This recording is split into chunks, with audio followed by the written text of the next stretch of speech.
Ukraine and maintain Ukraine's and the EU's interests that we can guarantee our support. We referred to a number of individual points. We made clear that Ukraine must be sitting at the table if in any further meetings, and we want the negotiations to start with a ceasefire. Key elements can be discussed afterwards as part of a framework agreement.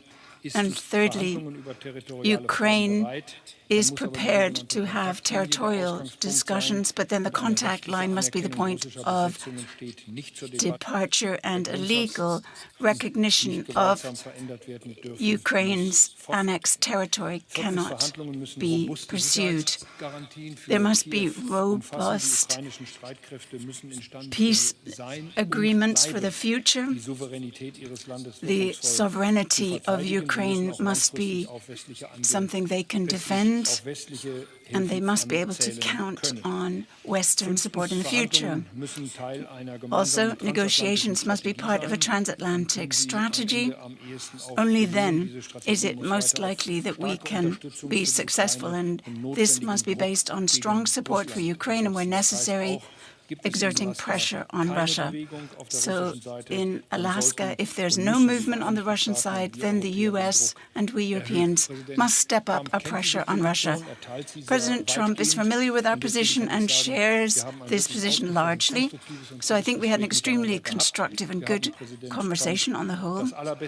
And we wished President Trump every success, and we have arranged that directly after his meeting with President Putin, he will first speak to the Ukrainian President Volodymyr Zelenskyy, and after that, the EU heads of state and government who are part of this discussion. We hope there'll be movement. We hope there will be peace in Ukraine. From the European perspective, we are doing everything we can. From a German perspective, I am doing everything I can to use every opportunity on a diplomatic path to find a way to end this terrible war. Thank you. Thank you, Friedrich, and thank you, Germany, for your invitation. We have been working in a number of formats with the German Chancellor. We had a bilateral meeting, and I'm grateful for everything you have referred to that we've discussed. Thank you, Germany, for a huge contribution to strengthen our state, to strengthen our defense, to strengthen our air defense, and for everything you've done for us since the beginning of the war. We naturally had a conversation with the European leaders, with the US President, and after this press conference, we have another format where we will be discussing the infrastructure of security in Ukraine in the future among the coalition of the willing. I want to thank all of our partners for their support. We spoke with President Trump today and with Ursula von der Leyen, with Mark Rutte, with Emmanuel Macron, with Ms. Maloney. And all week since Wednesday, last week, we've essentially been having very intense conversations, and there were many, many discussions that we've had between the various leaders with representatives of other parts of the world as well, who all want peace in Europe, peace in the world. And we have made clear what our positions are that we share with the US. We had a coordination discussion, and we agreed what you've already heard. There were 5 different points. Friedrich touched on them. And thank you very much for taking on such a leading role in these negotiations. This is a format for negotiations. So if we're talking about Ukraine, there can be no discussions about Ukraine without Ukraine.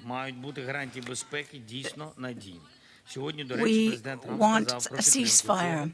We want strong security guarantees. President Trump confirmed this and said he supports this. Russia cannot have a right of veto with reference to our own perspectives in Europe and in NATO, and exerting pressure on Russia and having stronger sanctions are necessary if Russia will not agree to a ceasefire. These are effective principles. And today, we also talked about the situation on the front line. I said to the US President and to the other partners as well, that this is a bluff on Putin's part. He is trying to break through the front wherever he can. Russia wishes to suggest by doing so that they can occupy all of Ukraine, but this is merely a bluff. Also, Putin wants to suggest that the sanctions aren't working, but that's not true. These sanctions are an enormous help in exerting pressure on Russia and are affecting the military industry there. Naturally, they have 3 times more military power than we do, but they also have 3 times more military losses than we do. And I said to the US President and to our colleagues, Putin does not want peace. He wants to occupy all of Ukraine, and we understand very clearly what he wants. He's not going to be able to trick anyone. What we need is to exert pressure in order to achieve peace. Sanctions and our coalition of the willing, all of our partners, can help stop war against Ukraine. We spoke about the meeting in Alaska, and we very much hope that a ceasefire will emerge from it, an immediate ceasefire, an unconditional ceasefire. Mr. Trump suggested that he will call me after the meeting and that we will discuss the results, should there be results from this discussion, and that we can then discuss the next steps. Now we are going to have a meeting of the Coalition of the Willing. That is our aim. We are pursuing it around the clock. Thank you very much, and Slava Ukraina. And if you're just joining us, we're finishing up a press conference, or at least press statements, by German Chancellor Friedrich Merz and Ukraine's President Volodymyr Zelenskyy.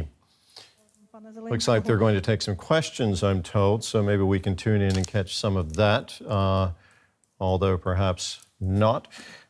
With me in the studio is our political correspondent, Simon Young. He's been following this with us. Looks like we're going back to the press conference now, where questions are indeed being taken. Let's see if we can listen into that. Умовою зняття або послаблення санкцій проти Росії в разі досягнення припинення вогню, і які гарантії безпеки Європа, на які гарантії безпеки Європа могла би піти в такому разі? Дякую.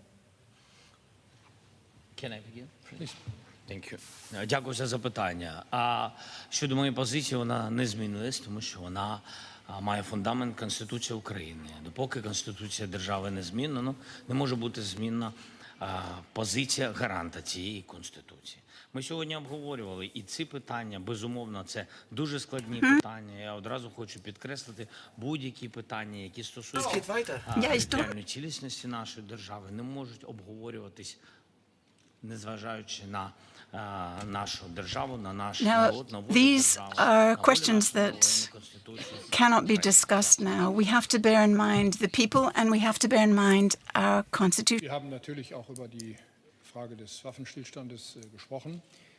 Präsident Trump will dies auch zu einem seiner Prioritäten machen. Trump has made this one of his priorities in his conversation with President Putin on Friday, and I'm very much hoping that this will lead to an agreement, because so far all of the discussions that have been held with President Putin in the last 3.5 years have gone hand in hand with even harder military aims. And this cannot continue, otherwise these discussions are simply not credible. And I'm hoping that Mr. Trump will try to assert this. Chancellor, I have a question with you in connection with the security guarantees. Have I understood you correctly that President Trump has said he would ensure security guarantees for Ukraine, and are the Europeans prepared to continue? And a question to President Zelenskyy as well in the connection with the land swaps. Under which conditions would you even be able to talk about ceding land to Putin? Can we say that Friday's meeting may be a historic meeting, or do you think it's just one of many? No, Friedrich, please. Also, wir haben über Sicherheitsgarantien kurz gesprochen. By the way, just to respond briefly to security guarantees, we are well aware of the fact that Ukraine needs security guarantees, and that's why in my initial statement I referred to the fact that we will continue to strengthen the the Ukrainian army so that they can defend their country. What this may look like from state to state was not something we discussed today, but of course this will continue as soon as we talk about a path to peace.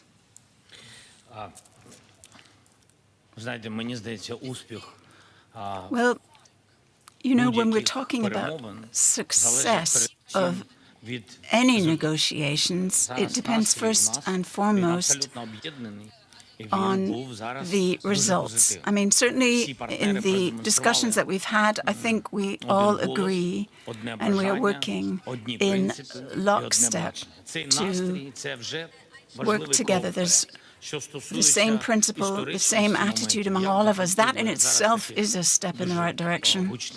But with reference to whether it's a historic meeting or not, I wouldn't want to go that far yet. It's an important meeting.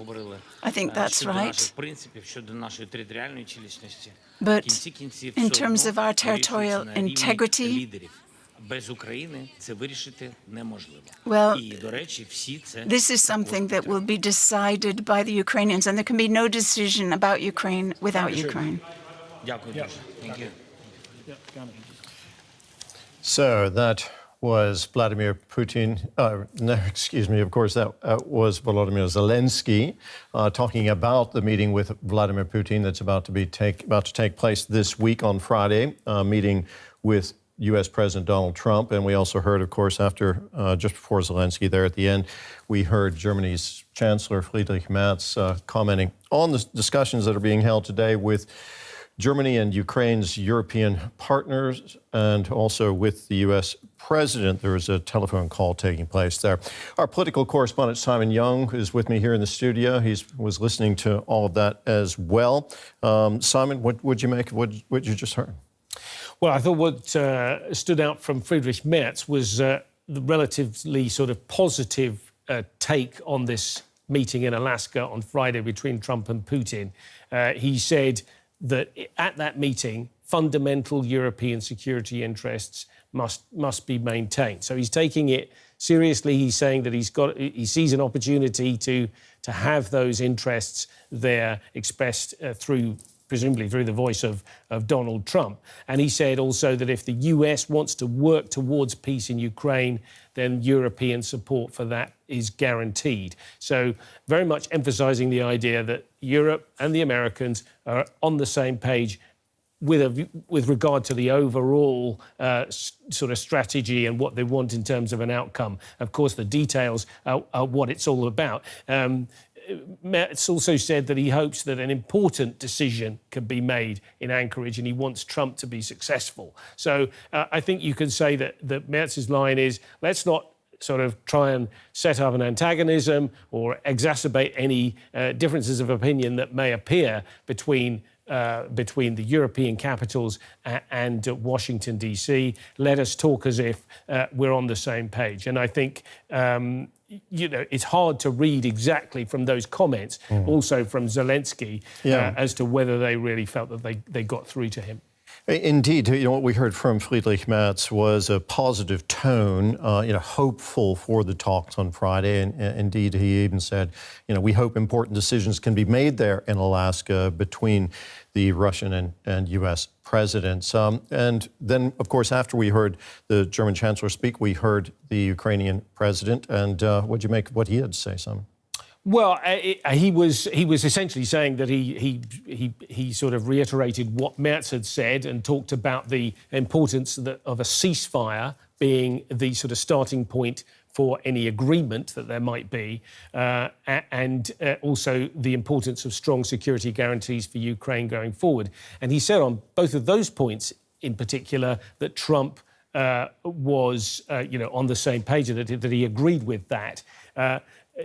He sort of put a line there and then said the other demands that Zelenskyy was putting across included Russia cannot have any veto on Ukraine's relations, for instance, with NATO going forwards. Now, that is a point where Donald Trump has wobbled a lot more. He's even gone so far as to say Ukraine can't ever be a member of NATO or can't in the foreseeable future. So, there's less backing on that. There's also the question of sanctions against Russia. If Russia, both Merz and Zelenskyy said, if Russia doesn't show movement after this, whatever the talk is, whatever the press conferences are spun as, if Russia doesn't actually stop the fighting after this, then they say sanctions must increase. We've seen in the past, sanctions have been implemented by the Europeans, by America, and they have only had limited success. So it remains to be seen what more can be done. Interestingly, I thought also, just as a final point, Zelenskyy also said that there'd been discussion of the situation on the front line.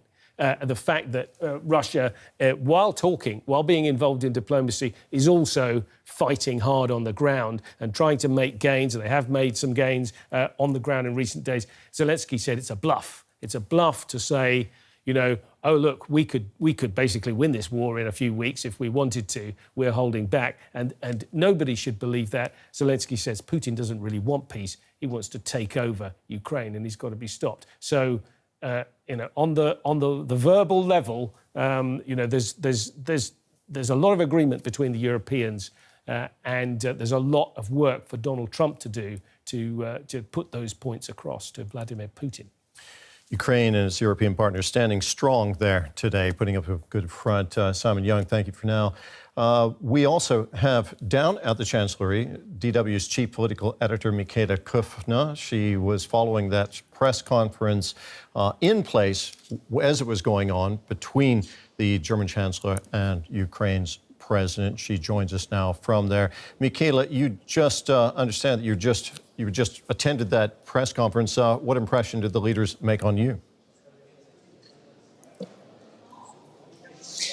Well, clearly they are working very hard to get Donald Trump on the same page. And in between the lines, and in some of those lines, actually, one can read waning confidence that the outcome will really be something that Europeans in Ukraine can give their full backing. I'm saying that because Friedrich Merz was unusually precise in saying if there's an outcome that's in the interest of Ukraine and in Europe's security interests, then they would put their full backing behind it. But what if not? That does raise the question. If the two leaders, the US president and the Russian president, lean over a map and simply hand over some territory to Russia, Volodymyr Zelenskyy said that is against the constitution. He stands for the constitution. That clearly is a line of defense, because in this very same press conference, he said he might be willing to talk about territory. So, and the other thing, of course, being those security guarantees, that is the overarching question. That is something that the German Chancellor always put into context with the Americans, as the previous Chancellor Scholz also did. If you might have to depart from that, what then? And here Friedrich Merz said, well, we need to talk about what security guarantees are needed. It's too early to talk about that. Well, it isn't, because Ukraine has needed those all along. But clearly we see that while demonstrating unity towards Russia and also towards the United States in this call today with Donald Trump and Vice President J.D. Vance, at the same time, they are leaving as little defined as possible and bracing themselves for whatever might hit them on Friday. And that really is quite something in a process that has just seen the Europeans have to take a hit, and the Ukrainians. I mean, basically what's happening on Friday is what everybody wanted to prevent, is that there's talk over the head of Ukraine over its future. That is something also Friedrich Merz has ruled out in the past, and yet it's happening. So he will be pragmatic. He's been so in the past. Also on the US attacks on Iran, he was very pragmatic. He just moved on. He didn't really comment on that. And we are clearly seeing history in the making, which is a very critical moment for Ukraine, but also for the Europeans as a whole. I'm just wondering, Michaela, did you hear anything from what either of those two leaders, the German leader or the Ukrainian leader, said regarding how Trump responded to what they were saying, because we've got our ears full of what sort of positions the Europeans have, that the Ukrainians have, but we didn't hear anything about any echoes of what might have come back across the line from the other side of the Atlantic. Did you sense any indication there of how this might have moved Trump or not? Well, there were no quotes. They were very careful to stress their own position. There was only one question each side, the Ukrainian and the German side, and that didn't really go into that very much. And what we did hear, though, was Friedrich Merz say that Trump agreed to most, that there was 5 points that he listed, which included first a ceasefire and then talks, that Trump agreed to most of that. Well, what did he not agree to? We didn't learn that from this. So clearly there's different audiences, as there always are, for these political statements being made here. And one audience is also the US president. It seems like a continuous warning, don't do this to us, don't go that far. And Donald Trump liking to stress that all European leaders want something from him, and that he, in the end, is the one who takes the decision. He's done that in a domestic context in the past, when it came to talking about more sanctions on Russia. That came from Congress. He was keen to stress that, in the end, he takes the decision, and that's how he likes decision-making. So it's a very delicate balance that we saw Friedrich Merz and Volodymyr Zelenskyy after that scorching encounter he had in the Oval Office, treading a very fine line, and not to anger, not to criticize Donald Trump, but also, and I thought that was remarkable, Friedrich Merz not giving him a blank check, that he will fully back whatever comes out of it. So we'll be a bit wiser on what the challenge is and what the outcome is on Friday, of course. Michaela Kufner, our Chief Political Editor, thank you very much. And, of course, we'll bring you any further developments on this story as they become available. And we'll be watching that summit on Friday. Let's take a look at some other stories making headlines today. The Israeli military says it's approved the main concept for a renewed attack on the Gaza Strip. There has been widespread international condemnation since Israel announced it would launch a new offensive